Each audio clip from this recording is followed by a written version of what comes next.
안데스의 새벽이 서서히 깨어난다. 히말라야와 함께 세계에서 가장 긴 산맥, 수천 개의 봉우리가 톱니처럼 솟아오른 이 험준한 땅은 인간에게 결코 쉬운 삶을 허락하지 않았다. 해발 3,000에서 4,000m를 오르내리는 고산지대, 숨을 들이쉬기조차 버거운 희박한 공기, 가파른 능선은 대지를 가르고 작은 마을들은 절벽 위에 붙은 이끼처럼 간신히 버티며 살아간다. 그러나 바로 이곳에서 역사상 가장 독창적인 문명이 꽃을 피웠다. 바다도 없고 바퀴도 없고 철도 없었던 시대. 하지만 그들은 안데스를 정복하고 거대한 제국을 세운다. 태양의 자손이라 불렸던 사람들. 그 이름 잉카. 잉카는 어느 날 갑자기 나타난 문명이 아니다. 그들은 오랜 세월 안데스의 수많은 문화를 이어받았다. 기원전 900년경 차빈 문화는 처음으로 안데스적 종교 체계를 세웠다. 그리고 모체 문명은 정교한 금세공 기술을 발전시켰으며 나스카인들은 지금도 풀리지 않는 거대한 지상화를 새겼다. 마치 하늘에 무언가를 보여주려는 듯 광활한 사막 위에 그린 어마어마한 선들. 또한 와리와 티와나쿠 문명은 정교한 도시 계획과 행정 체계를 남겼다. 이 모든 조각들이 시간이 지나 하나로 모이기 시작한다. 역사는 말한다. 문명은 한 번에 피어나는 꽃이 아니라 수많은 뿌리가 서로 얽히며 만들어낸 거대한 숲이라고. 잉카의 탄생을 이야기할 때 반드시 거론되는 장소가 있다. 바로 티티카카 호수다. 안데스 고원 한가운데 자리한 이 호수는 해발 3,812m라는 도저히 믿기 힘든 높이에 위치한다. 하지만 호수는 태평양처럼 넓고 수면은 마치 하늘을 담아낸 거울처럼 고요했다. 잉카인들의 신화는 이렇게 전한다. 태양신 인티는 세상을 밝히기 위해 두 명의 신성한 존재를 이 땅에 보냈다. 망코, 카팍과 마마 오클로. 그들은 호수의 물을 가르며 걸어 나왔다. 망코, 카팍은 사람들에게 농사를 가르치고 정의와 질서를 세우는 법을 전했다. 마마 오클로는 직조, 집짓기, 공동체 생활을 가르쳤다. 그리고 인티는 그들에게 한 가지 임무를 내렸다. 황금 지팡이가 땅속으로 사라지는 곳을 찾아라. 그곳이 바로 제국을 세울 자리다. 전설 속 두 사람은 고원을 걸어다니며 지팡이를 땅에 꽂았지만 단단한 암석지대에서는 지팡이가 박히지 않았다. 그러다 마침내 지팡이가 흔적도 없이 사라지는 부드러운 땅을 발견한다. 바로 그곳이 쿠스코였다. 잉카 제국의 수도이자 세계의 배꼽이라 불린 도시. 쿠스코는 단순한 도시가 아니었다. 그곳은 잉카인의 세계관 중심이었다. 그들은 도시를 퓨마의 형상으로 설계했다. 하늘에서 내려다보면 거대한 퓨마가 땅을 딛고 있는 모습. 퓨마는 힘과 용맹을 상징했고 도시는 곧 제국의 영혼이었다. 초기 잉카 왕조는 작은 동맹 체제였다. 하지만 시간이 흐르며 잉카는 뛰어난 외교력과 전쟁 능력으로 주변 부족을 빠르게 통합해 나간다. 그들의 확장은 산맥에서 흘러내리는 강물처럼 멈출 수 없었다. 역사는 한 사람의 등장으로도 바뀔 수 있다. 그 인물이 바로 잉카의 9대왕 파차쿠티였다. 파차쿠티는 단순한 통치자가 아니었다. 그는 전략가, 건축가, 행정가였다. 그의 통치 아래 잉카는 작은 부족 연합에서 남북 4,000km에 달하는 거대한 제국으로 도약한다. 그는 쿠스코를 재건하며 도시를 문화와 정치, 군사의 중심지로 탈바꿈시킨다. 길게 뻗은 성벽, 정교하게 계획된 주거구역, 그리고 신전과 광장은 제국의 힘을 상징했다. 파차쿠티는 또한 제국의 확장을 위해 도로망 건설을 시작한다. 험준한 산악지대를 가로질러 길을 내고 인간 전령 차스키를 조직했다. 그들은 명령과 정보를, 때로는 군수 물자를 하루 수백 킬로미터 떨어진 곳까지 전달했다. 잉카 군대는 단순히 숫자로 강하지 않았다. 그들은 치밀한 전략과 조직으로 제국을 지켰다. 병사들은 각 마을에서 징집되어 엄격한 군사 훈련을 받았다. 그들의 장비는 간단했지만 효율적이었다. 투석기, 창, 활, 방패, 그리고 무엇보다 산악 지형을 활용한 전술이 그들의 무기였다. 파차쿠티는 군사력과 행정력을 결합해 단기간에 주변 부족들을 복속시켰다. 잉카 제국은 이제 단순한 쿠스코 왕국이 아니라 하나의 강력한 중앙 집권 국가로 변모했다. 잉카 제국은 중앙 집권적이면서도 체계적인 행정 구조를 갖추었다. 국민은 노동과 세금의 의무를 지녔지만 그 대신 토지와 식량, 보호를 보장받았다. 미타라고 불린 노동제도는 도로 건설, 수로 유지, 성전 건립 등 국가 주요 프로젝트에 동원되었다. 모든 데이터는 문자 대신 키프로 기록되었다. 수많은 실과 매듭은 인구, 세금, 군수 물자, 곡물 창고 재고를 모두 관리할 수 있었다. 이 기록 시스템 덕분에 잉카는 말, 바퀴, 철도 없이도 수천 km에 달하는 제국을 통치할 수 있었다. 쿠스코는 단순한 수도가 아니다. 도시는 문화와 종교, 정치의 중심이자 잉카의 세계관을 구현한 공간이었다. 도시 설계는 퓨마 형상을 본떠 하늘에서 보면 퓨마가 도시를 지키는 듯 보였다. 신정과 광장은 제국의 권위를 상징하고 주거구역과 공공시설은 국민 생활을 체계적으로 지원했다. 파차쿠티는 예술과 과학에도 관심이 깊었다. 그는 성스러운 돌과 건축물을 통해 제국의 정체성을 확립하고 태양 숭배라는 종교 체계를 강화했다. 이제 잉카 제국은 막강한 행정력, 전략적 군사력, 정교한 사회 시스템을 갖춘 세계에서 유례없는 산악 제국으로 성장했다. 태양신의 축복 아래 쿠스코는 단순한 도시를 넘어 제국의 심장이 되었고 파차쿠티의 지혜와 지도력은 잉카 역사의 길이 남을 전설이 되었다.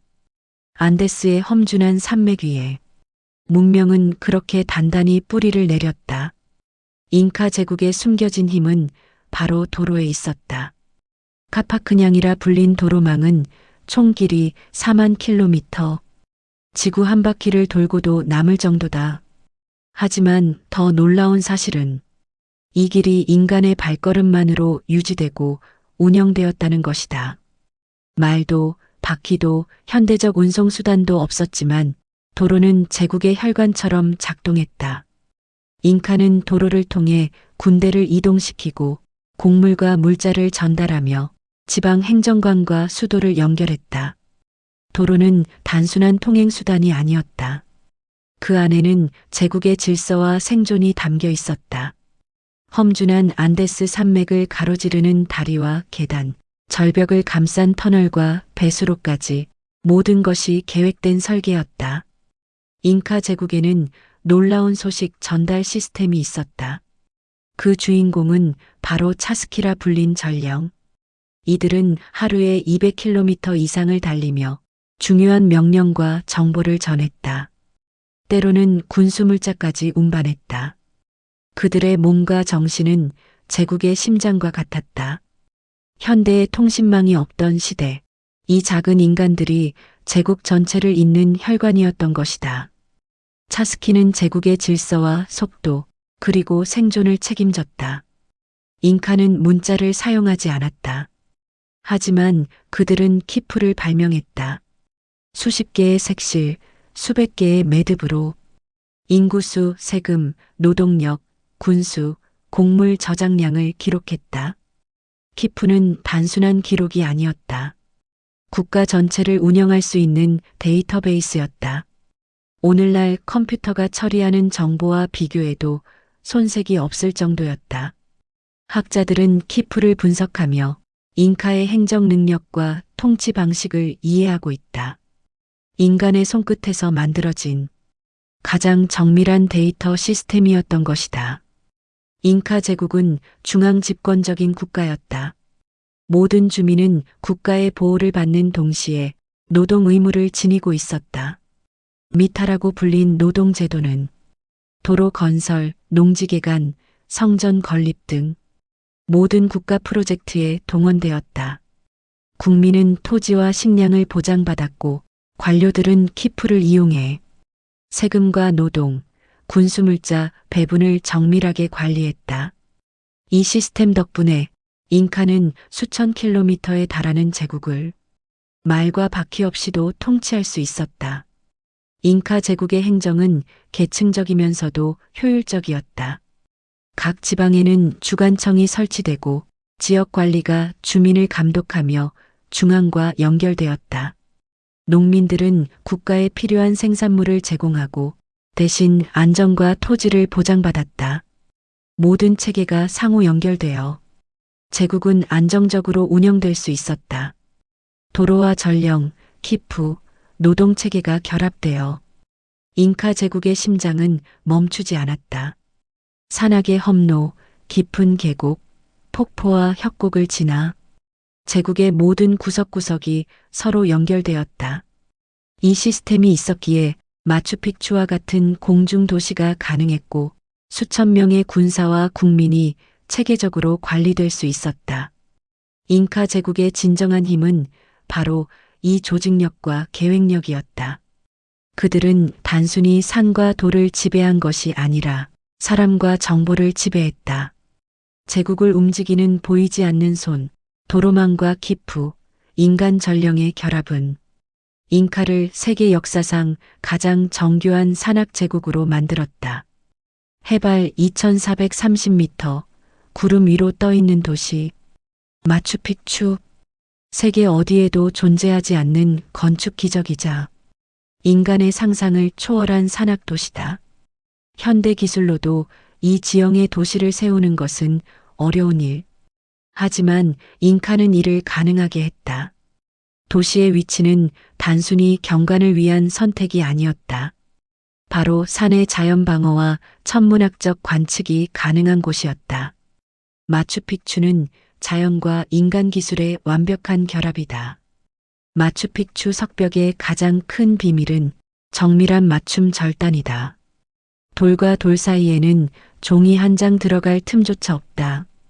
도구의 흔적은 거의 남아있지 않지만 돌들은 서로 맞물리며 지진해도 무너지지 않는다. 이 기술은 현대 건축공학에서도 재현하기 어렵다.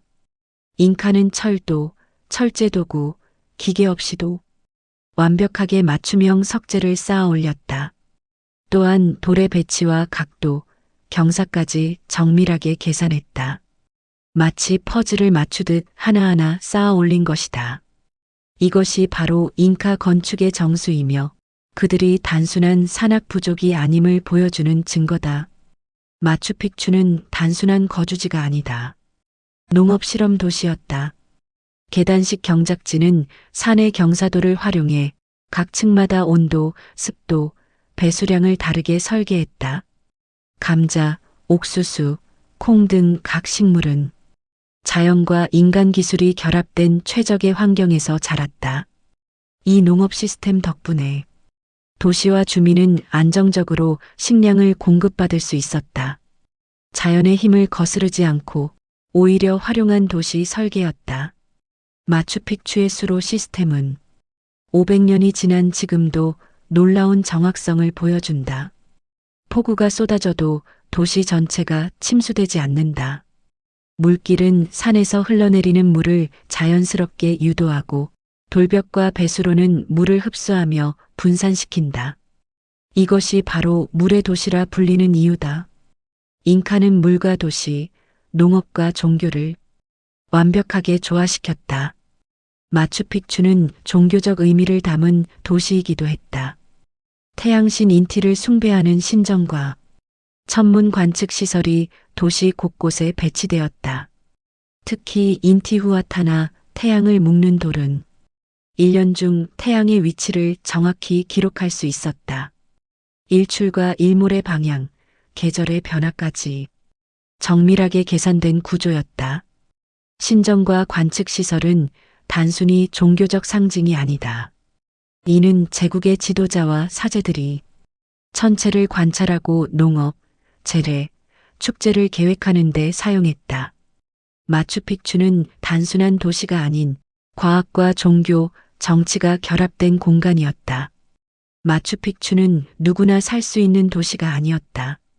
엘리트와 사제, 왕족만이 접근할 수 있는 공간이 존재했고 각 구역은 철저히 기능에 따라 분리되어 있었다.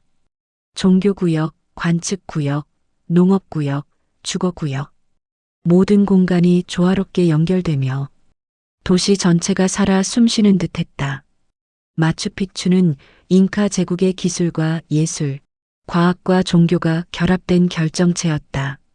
정밀한 석조 기술, 경사면 농업, 수로 시스템, 그리고 천문학적 설계까지.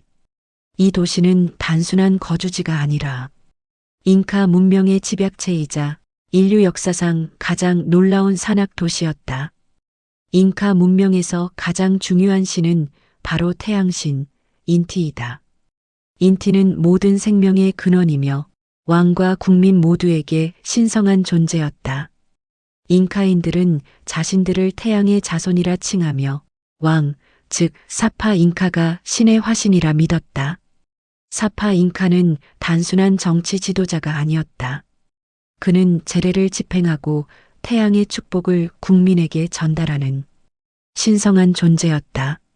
모든 제국적 결정과 정책은 종교적 정당성을 기반으로 이루어졌다. 따라서 잉카의 정치와 종교는 완전히 분리될 수 없었다. 매년 동지 무렵 쿠스코에서는 인티라이미 태양의 축제가 열렸다. 왕과 사제, 시민들은 태양신에게 감사와 제물을 바쳤다. 노래와 춤, 그리고 잉카 전통 의식이 이어졌고 도시 전체가 축제의 열기로 가득 찼다. 인티라이미는 단순한 종교 행사가 아니다. 이는 제국의 결속과 질서를 강화하는 사회적 장치이기도 했다. 축제를 통해 국민들은 신성한 질서를 체험하고 왕과 신의 권위를 다시금 확인하게 된다. 마추픽추에는 인티후아타나가 있다. 이 돌은 태양을 묶는 돌이라 불리며 천문학적 관측 도구로 사용되었다. 태양의 위치에 따라 그림자가 움직이고 계절의 변화와 농사 시기를 정확히 예측할 수 있었다. 이는 단순한 과학이 아닌 종교와 결합된 신성한 관측이다. 인티후아타나는 왕과 사제가 태양의 의지를 이해하고 국가 정책과 의식을 계획하는 데 핵심이었다. 잉카는 세상을 단순히 지상으로만 보지 않았다. 그들의 우주관은 3원 세계로 구성된다. 하남파차 하늘 세계, 신과 태양이 존재. 카이파차 인간 세계, 살아있는 인간과 제국. 우쿠파차 지하 세계, 조상과 영혼이 머무는 곳. 모든 의식과 건축은 이 3원 세계와 연결되어 있었다. 마추픽추의 신전과 관측 시설, 계단식 농업과 도로망까지 우주와 지상의 질서를 맞추는데 목적이 있었다. 잉카 사회는 종교와 정치가 완전히 통합되어 있었다. 사제들은 종교적 권위를 바탕으로 농업, 축제, 천문 관측을 지도했다. 왕족과 엘리트는 신성한 지위를 가지며 국민은 노동과 재래를 통해 제국의 질서에 참여했다. 모든 시민은 태양신과 제국 질서 아래에서 삶과 죽음을 이해했다.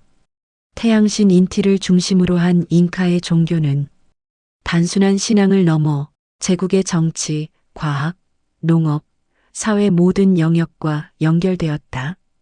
인류 역사상 종교와 과학, 정치가 이렇게 정교하게 결합된 문명은 드물다. 잉카 제국은 외부의 위협 이전에 내부에서 큰 시험을 겪었다. 사파 잉카 우아스카르와 그의 형제 아타우알파 사이의 권력 투쟁. 두 형제는 서로의 지지 세력을 모으며 제국의 중심을 갈라놓았다. 쿠스코의 궁정은 분열되었고 국민은 충성심과 공포 사이에서 흔들렸다. 이 내전은 잉카의 정치적 안정성을 크게 약화시켰다. 그리고 바로 이 순간 대서양 건너 스페인 정복자들이 안데스의 소식을 듣는다. 1532년 프란시스코 피사로와 그의 180명의 정복자들이 페루 해안에 상륙한다. 적은 숫자였지만 스페인은 총, 말, 철제 갑옷이라는 압도적 기술력을 가지고 있었다. 잉카인들은 전통적인 무기와 전술로 맞서야 했다. 하지만 내부 분열과 정세 혼란으로 잉카 제국은 이미 약점이 드러난 상태였다. 외부의 침략자는 이 균열을 놓치지 않았다. 카아마르카. 여기서 인류 역사상 가장 극적인 충돌이 벌어진다. 아타우알파는 8만 명의 군대를 이끌고 있었지만 피사로는 단 168명으로 도시를 기습했다. 총과 말, 전략적 기습이 결합되자 잉카의 수만 명 군대는 혼란에 빠졌다. 아타우알파는 포로로 잡히고 스페인은 협상과 기만으로 제국의 핵심을 장악했다. 제국은 한순간에 흔들리기 시작했다. 아타우알파의 죽음 이후 잉카 제국은 연속된 저항과 내전을 겪으며 붕괴했다. 산악의 험준함이 국민을 보호하던 시대는 끝났다. 스페인의 군사력과 질병, 정치적 혼란이 제국을 한 조각씩 파괴했다. 수천 년 쌓아온 기술과 행정체계, 마추픽추와 도로망, 키푸 기록도 외부의 공격 앞에서는 속수무책이었다. 잉카 제국은 사라졌지만 그들의 정신과 유산은 완전히 사라지지 않았다. 케추아 언어, 종교적 관습, 건축과 농업 기술은 오늘날에도 여전히 안데스에서 살아 숨쉰다. 잉카의 몰락은 단순한 패배가 아니다. 그들은 인간이 자연과 기술을 결합해 거대한 문명을 이룰 수 있음을 보여주었다. 이제 우리는 과거를 돌아보며 잉카 문명의 위대함을 이해할 수 있다. 1911년 미국의 탐험가 하이럼 빙엄이 안데스 산맥을 탐험하던 중 수세기 동안 잊혀진 도시 마추픽추를 발견했다. 구름과 안개 속에 감춰져 있던 도시, 잉카가 남긴 건축과 기술의 결정체가 현대인의 눈앞에 모습을 드러냈다. 빙엄의 발견은 단순한 고고학적 사건이 아니다. 이는 인간이 잊혀진 문명을 통해 과거와 현재를 연결할 수 있다는 증거였다. 마추픽추는 발견 이후 수많은 학자와 고고학자의 연구 대상이 되었다. 석조 건축의 정밀한 기술, 계단식 농업과 수로 시스템, 천문학적 관측 시설, 이 모든 것은 잉카 문명이 단순히 원시적이 아니었음을 보여준다. 현대 학문은 잉카의 설계, 농업, 사회 구조를 분석하며 문명의 정교함과 지속 가능성을 이해하고 있다. 오늘날 마추픽추는 세계적 관광지이자 유네스코 세계문화유산으로 보호되고 있다. 그러나 관광과 보존의 균형은 쉽지 않다. 과거 문명의 흔적을 보호하면서 현대인에게 교육과 체험을 제공하는 것이 목표다. 마추픽추는 단순한 관광지가 아니라 인류 역사와 자연, 건축 기술이 만나는 살아있는 교과서다. 잉카 문명의 정신은 오늘날에도 살아있다. 케추아 언어와 문화, 계단식 농업, 관습과 재래. 이 모든 것은 인류가 자연과 조화롭게 살아가며 지식을 세대에 전달할 수 있음을 보여준다. 잉카는 단순히 과거의 이야기가 아니다. 그들의 경험과 지혜는 현대 사회가 지속 가능한 문명을 설계하는 데 귀중한 교훈을 준다. 마추픽추는 과거와 현재, 인간과 자연을 연결하는 달이다.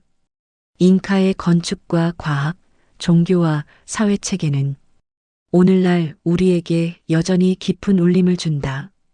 안데스 산맥 위 구름 속 도시, 그곳에 남겨진 문명의 빛은 영원히 우리에게 이야기를 속삭인다.